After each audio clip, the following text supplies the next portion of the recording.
بسم الله الرحمن الرحيم. فإن اطلع المشتري على خيانة في المرابحة وهو بالخيار عند أبي حنيفة إن شاء أخذه بجميع الثمن وإن شاء تركه. بیع المرابحہ کیا اور اس میں مشتری نے بائع نے مشتری کو غلط بیانی کر دی. 600 روپے کی چیز لے لی تھی اور اس سے کہا کہ میں نے 650 کی لی ہے، 50 روپے آپ سے حق منافع رکھتا ہوں اور یہ چیز آپ کو 700 کی فروخت کر دیتا ہوں. ٹھیک ہے، کتنے کی لیے؟ 650 کی، اور فروخت کتنے کی کرتا ہوں؟ 700 کی. ٹھیک ہے، لیکن مشتری کو پتہ چلا کہ اس نے 650 کی نہیں لی تھی بلکہ یہ 600 کی لی تھی، لہذا اس نے مجھ سے 50 روپے منافع کمایا تو 650 پر مجھے بیچنا چاہیے تھا. اس نے 50 روپے کا جھوٹ بولا ہے، 50 روپے کا جھوٹ بولا ہے. یہی 50 روپے کا جھوٹ بولنا خیانت ہے، اور اس خیانت کا پتہ کس کو چل گیا؟ مشتری کو چل گیا. فَهُوَ بِالْخِيَارِ، تو اس کو اختیار ہوگا عند ابی حنیفہ امام صاحب کے نزدیک. انشاء اخذہ بجمیع الثمن، چاہے تو پورے ثمن کے ساتھ لے لے، 700 ہی کے لے لے، اور انشاء ترکہ، اگر چاہے تو ترک کر دے. مطلب یہ کہ پیسوں کے اندر کمی نہیں ہوگی. 650 کا بتایا تھا، 700 پر دے دیا آپ کو، تو ابھی آپ کو پتہ چلا کہ اس نے جھوٹ بولا ہے، 50 روپے غلط بتائے ہیں، جھوٹ بولے ہیں، خیانت کی ہے، تو آپ ابھی یا تو 700 ہی پر لے لیں یا عقد کو ترک کر دیں. عقد کو کیا کر دیں؟ ترک کر دیں، چھوڑ دیں. وَإِنِ اطَّلَعَ عَلَى خِيَانَةٍ فِي التَّوْلِيَةِ، لیکن اگر تولیے کے اندر خیانت کا پتہ چل جائے، اسقطها من الثمن، تو پھر جتنی خیانت کی ہے نا اتنی وہ ثمن سے کم کر دی جائے گی. مثال کے طور پر اسی مسئلے میں 650 کا بتایا تھا کہ میں نے 650 کا لیا ہے اور 650 ہی پر آپ کو فروخت کرتا ہوں تولیتاً. بعد میں پتہ چلا کہ اس نے 650 کا نہیں لیا تھا بلکہ 600 کا لیا تھا، تو ایسی صورت میں وہ جو 50 روپے اس نے اضافی بتائے ہیں وہ کم کر دیے جائیں گے. اسقطها من الثمن، وہ کم کر دیے جائیں گے. وقال ابو یوسف یحط فیہما، امام ابو یوسف فرماتے ہیں کہ دونوں صورتوں میں کمی کر دی جائے گی. مرابحہ میں بھی جو جھوٹ بولا ہے 50 روپے وہ بھی کم کر دیے جائیں گے. تولیہ میں جو 50 روپے کی خیانت کی ہے وہ بھی کم کر دیے جائیں گے.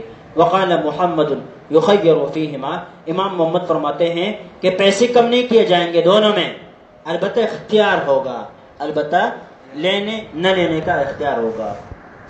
لمحمد رحمہ اللہ، امام محمد کی دلیل یہ ہے ان الاعتبار للتسمیۃ، اعتبار جو ثمن بتایا ہے اسی کا ہے. اب اس نے کہا 750 یا 650 اور آپ کو فروخت کرتا ہوں 700 کا، یا 650 کا لیے 650 ہی کا فروخت کر دیتا ہوں، تو اسی کا اعتبار ہے، عقد اسی کے اوپر ہو گیا ہے.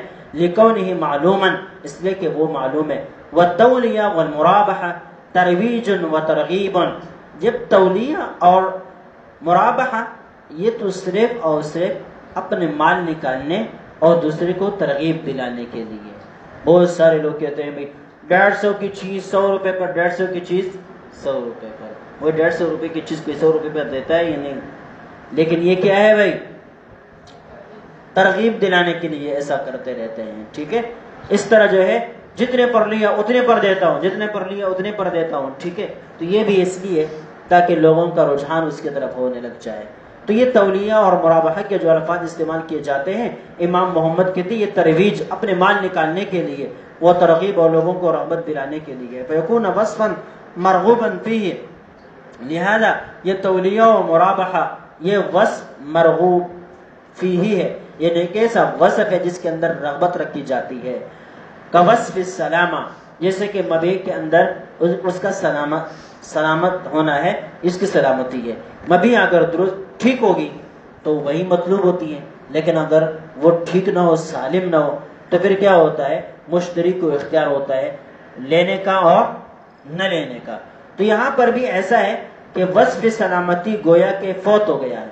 وصف سلامتی جب فوت ہو جائے تو مشتری کو قیمت کم کرنے کی اجازت نہیں ہوتی بلکہ ترک عقد کی اجازت ہوتی ہے کہ بھائی آپ عقد کو ترک بھی کر سکتے ہیں، لینا ہے تو جو قیمت بتلائی ہے اسی پر لینا ہوگا، ٹھیک ہے۔ فَيُتَخَيَّرُ بِفَوَاتِهِ، لہذا امام محمد فرماتے ہیں کہ اس وصف کے فوت ہونے کی وجہ سے اس کو اختیار دیا جائے گا۔ وَلِأَبِي یوسف، امام یوسف فرماتے ہیں، امام یوسف کا کیا مسلک تھا؟ امام یوسف رحمہ اللہ فرماتے تھے کہ دونوں میں جو خیانت کی ہے اس خیانت کی کٹوتی کی جائے گی، دونوں میں جو خیانت کی ہے اس خیانت کی بقدر کٹوتی کی جائے گی۔ تو ان کی دلیل یہ ہے ان الاصل فی کونہ تولیۃ و مرابحۃ، اب ان عقود کا اصل یہ ہے کہ یہ بیع تولیہ ہے یا بیع مرابحہ ہے۔ کیوں؟ اس لیے کہ سامنے والا آدمی مطلق عقد نہیں کرتا، وہ آپ پر اعتماد کر کے آپ کی دکان میں آیا، آپ ان کے ساتھ عقد کرتے ہیں، مرابحتن کرتے ہیں، تولیتن کرتے ہیں، تو اس وجہ سے وہ آپ کی دکان میں آیا ہے، ورنہ آپ کی دکان میں نہ آتا۔ پتہ چلا کہ یہ تولیتن بے اور مرابحتن بے اب یہ مقصودی بن گئے، کیا بن گئے؟ مقصودی بن گئے۔ ولہذا ينعقد بقوله، یہی تو وجہ ہے کہ یہ ان الفاظ کے ساتھ بھی منعقد ہو جاتے ہیں۔ وَلَّيْتُكَ بِالثَّمَنِ الْأَوَّلِ، میں ثمن اول پر آپ کو فروخت کر دیتا ہوں، یا بے کا کوئی لفظ استعمال نہیں کیا بلکہ تولیہ کا لفظ استعمال کیا، لیکن پھر بھی بے منعقد ہو جائے گی جب ثمن اول دونوں کو معلوم ہو۔ او بعتک مرابحۃ علی الثمن الاول، یا یہ کہے کہ یہ چیز ثمن اول پر کچھ نفع رکھتے ہوئے آپ کو فروخت کر دیتا ہوں جبکہ ثمن اول دونوں کو معلوم ہو۔ تو اذا کان ذلک معلوما، جب یہ پہلے سے معلوم ہو ثمن تو پھر بے درست ہو جائے گی۔ حالانکہ یہاں پر لفظ تولیہ، لفظ مرابحہ وغیرہ کا استعمال کیا گیا ہے، ٹھیک ہے۔ تو ان الفاظ کے ساتھ اس لیے درست ہے کہ یہ تولیہ اور مرابحہ بذات خود مقصود بن جاتے ہیں، بذات خود مقصود بن جاتے ہیں۔ اس لیے اگر آپ مرابحہ نہیں رہے گا، تولیہ نہیں رہے گا، تو پھر گویا کہ عقد ہی نہیں رہے گا، گویا کہ عقد نہیں رہے گا۔ اس کو برقرار رکھنے کے لیے لازمی ہے کہ جتنی خیانت کی ہے وہ خیانت کم کر دی جائے، اس کی کٹوتی کی جائے۔ فلا بد من البناء على الاول، لہذا ثمن اول کے اوپر بنا کرنا لازمی ہے۔ وذلك بالحد، اور یہ اس طرح ممکن ہے کہ آپ کٹوتی کریں۔ ثمن اول 600 روپے تھی، اس نے کتنا بتلایا؟ 650۔ تو اب ثمن اول پر عقد تب درست ہو سکتا ہے کہ جب آپ کیا کریں، وہ جتنے اس نے اضافی بتائیں 50 روپے وہ کم کر دیا جائے، وہ کم کر دیا جائے۔ غیر انه يحط في التولیہ قدر الخیانہ من رأس المال وفي المرابحة منه ومن الربح، البتہ دونوں میں تھوڑا سا فرق ہے کہ تولیت کے اندر جتنی بھی خیانت کی ہے رأس المال میں سے اتنا ہی کم کر دیا جائے گا، مرابحہ میں ربا سے بھی کمی کی جائے گی، اور اصل قیمت جو اس نے غلط بتائی ہے، جتنے غلط بتائی ہے، جتنے اضافہ کیا ہے وہ اضافہ بھی کم کر دیا جائے گا۔ اب دیکھیں اس مسئلے کو، ایک چیز 10 روپے کے لے لی اور گاہک کو بتایا کہ میں نے یہ 12 روپے کے لی ہے، اور آپ سے 1 روپے بھی کمائے بغیر 12 روپے ہی کے فروخت کر دیتا ہوں آپ پر، تو یہ تولیہ ہے۔ کیا ہے؟ تولیہ ہے۔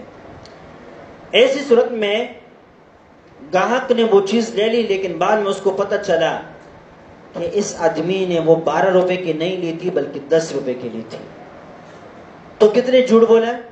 2 روپے کا۔ تو 2 روپے کا جھوٹ بولا ہے، خیانت کی ہے، 2 روپے کم کر دیا جائیں گے، 2 روپے کم کر دیا جائیں گے۔ مرابحہ میں قیمت میں بھی کمی کر دی جائے گی، ربا میں بھی کمی کر دی جائے گی۔ کیسے؟ ایک چیز لی ہے 8 روپے کی، سامنے والے آدمی کو بتایا کہ میں نے یہ لی ہے 10 روپے کی، اور میں اس کو فروخت کر دیتا ہوں 15 روپے کی۔ کتنے؟ یا بالکل برابر سرابر حساب کرنے کے لیے آپ کہے کہ میں اس کو فروخت کر دیتا ہوں 20 روپے کے۔ کتنے کے؟ 20 روپے کے۔ 1 روپے پر 1 روپے نفع، 1 روپے پر 1 روپے نفع۔ لیکن بعد میں پتہ چلا کہ اس نے 10 روپے کی نہیں لی تھی بلکہ اس نے یہ چیز لے لی تھی کتنے کی؟ 8 روپے کی۔ تو 2 روپے یہاں سے کم کر دیے جائیں گے، 2 روپے یہاں سے کم کر دیے جائیں گے. اور چونکہ 1 روپے پر 1 روپے کمانا ہے، 1 روپے پر، تو 8 روپے پر اگر آپ 8 روپے بنائیں گے تو کتنا ہوں گے؟ 16 ہو جائیں گے نا بھائی. لہذا 2 روپے وہاں سے کاٹ رہے ہیں، کتنے؟ بلکہ 4 روپے وہاں سے کاٹنے، کتنے؟ 4 روپے. تو کل کتنے بن جائیں گے؟ 16 روپے پر یہ چیز بک جائے گی. یعنی کل آپ 4 روپے کاٹیں گے. 2 روپے اصل قیمت میں سے اور 2 روپے کس میں سے؟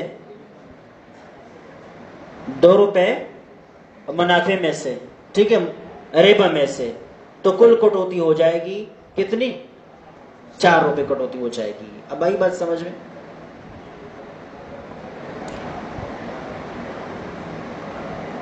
اللہ اکبر. اس وجہ سے کہہ رہے ہیں کہ تولیہ کی صورت میں صرف جتنے خیانت کی ہے اتنی کٹوتی ہوگی، اور مرابحہ کی صورت میں اصل قیمت سے بھی کٹوتی ہوگی، اور جتنا نفع کمایا ہے اس نفع میں بھی کٹوتی ہوگی. ٹھیک ہے، کیونکہ طے کر دیا تھا کہ گویا کہ 10 روپے پر 10 روپے لینے ہیں، تو 8 روپے پر 8 روپے لینے ہیں. 9 روپے پر کتنے لینے ہیں؟ 9 روپے لینے ہیں. اب جب اس نے 2 کا جھوٹ بولا تو گویا کہ 2 روپے نفع بھی غلط کمایا، 2 روپے نفع بھی غلط کمایا، تو وہ 2 روپے وہاں نفع سے بھی کم کر دیے جائیں گے. ولی ابی حنیفہ، امام ابو حنیفہ رحمہ اللہ فرماتے ہیں انه لم يحط في التولیۃ ولا تبقى تولیۃ، کہ امام ابو حنیفہ فرماتے ہیں کہ اگر تولیہ کے اندر کمی نہ کی جائے تو تولیہ نہیں رہتا، تولیہ نہیں رہتا، تولیہ میں تو کمی کی جائے گی. لانه يزيد على الثمن الاول، اس لیے کہ صورت میں تو وہ ثمن اول پر زیادہ ہے. فيتغير التصرف، لہذا تصرف کے اندر تبدیلی آ گئی. فتعين الحط، لہذا ایک ہی راستہ ہے کہ کمی کر دی جائے. وفي المرابحة، مرابحہ کے اندر لو لم يحط تبقى مرابحة، اگر کمی نہ بھی کر دی جائے تو مرابحہ اپنی جگہ پر مرابحہ ہی رہے گا، مرابحہ اپنی جگہ پر مرابحہ ہی رہے گا. وَإِن كَانَتْ يَتَفَاوَتُ الرِّبْحُ، صرف اتنا ہوگا کہ ربا کے اندر تفاوت آ جائے گا، فرق آ جائے گا. پہلے اس نے یہ کہا تھا کہ میں 50 روپے تم سے کما رہا ہوں، بعد میں پتہ چلا کہ بھی 50 نہیں کمائے بلکہ 100 کمائے. کمایا تو ہے، مرابحہ تو ہے، مرابحہ تو دونوں صورتوں میں ہے. لہذا مرابحہ میں کمی نہیں کی جائے گی، مرابحہ میں اختیار دیا جائے گا. لینا چاہے تو پوری قیمت پر لے لے، نہیں لینا چاہے تو چھوڑ دیں. فلا يتغير التصرف، تصرف یا تصرف کے اندر تغیر نہ ہوگا. فامکن القول بالتخیر، لہذا یا پر ممکن ہے کہ آپ اختیار والا قول کہیں. فلو هلك قبل ان يرد، اگر مبی ہلاک ہو جائے واپس کرنے سے پہلے، او حدث فيه ما يمنع الفسخ، یا کہ کوئی ایسا عیب مبی کے اندر پیدا ہو جائیں جو فسخ عقد کے لیے مانے ہیں، جو فسخ عقد کے لیے کیا ہے؟ مانے ہیں. تو کیا کریں گے؟ یلزمہ جمیع الثمن، پورے ثمن دینے پڑیں گے. پھر روایت ظاہرہ، ظاہر روایت کے اندر، لأنه مجرد خیار لا يقابله شيء من الثمن، اس لیے کہ یہ صرف اختیار ہے، اس کے مقابل میں کوئی ثمن نہیں ہوگا. کہ خیار الرؤیت والشرط، جیسے کہ خیار الرؤیت اور خیار شرط ہے، کس کے مقابل میں کچھ نہیں ہوتا. بخلاف خیار العیب، خیار العیب کے برخلاف کہ اس کے مقابل میں چیز ہوتی، ثمن ہوتا ہے. لأنه مطالبۃ بتسلیم الفائت، اس لیے کہ یہ مطالبہ ہے فوت شدہ چیز کی سپردگی کی. فیسقط ما یقابلہ عند عجزہ، لہذا جب اس کی سپردگی سے عاجز آ جائیں تو اس کے مقابل میں جو چیز ہے وہ بھی ساقط ہوگی. دیکھیں مسئلہ کیا ہے. مسئلہ یہ ہے کہ میں نے ایک چیز آپ سے مرابحتاً لے لی. کیا لے؟ آپ نے مجھے کہا کہ یہ چیز میں نے 650 کی لی ہے، میں 50 روپے آپ سے منافع رکھتا ہوں اور یہ چیز آپ کو دے دیتا ہوں 700 روپے کی. اب وہ چیز میں گھر لے کر گیا، میں نے اس کو استعمال کر دیا، یا میرے پاس اس کے اندر کوئی ایسا عیب پیدا ہو گیا، کوئی ایسا تصرف جس کے اندر میں نے کر دیا جس تصرف کے ہوتے ہوئے اب اس کو میں واپس نہیں کر سکتا. لیکن مجھے اس بات کا پتہ اس تصرف کے بعد چلا، یا اس چیز کو کھانے کے بعد، استعمال کرنے کے بعد مجھے پتہ چلا کہ بھائی اس آدمی نے میرے ساتھ دھوکہ کیا ہے. یہ اس کو 650 پر نہیں پڑی تھی بلکہ 600 پر پڑی تھی، اور اس نے غلط بیانی کرتے ہوئے کیا کیا؟ 650 کا بتایا اور مجھے فروخت کر دیا کتنے کا؟ 700 کا.